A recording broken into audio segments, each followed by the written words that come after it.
You ask Tiger to solve. This deals with linear equations with one unknown. The final result is d equals -73/7. Let's solve it step by step. Group all constants on the right side of the equation. Subtract 2 from both sides. Group like terms. Simplify the arithmetic.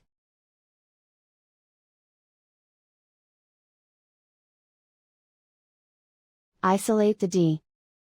Divide both sides by -7. Cancel out the negatives. Simplify the fraction. Move the negative sign from the denominator to the numerator. And so the final result is d equals -73/7.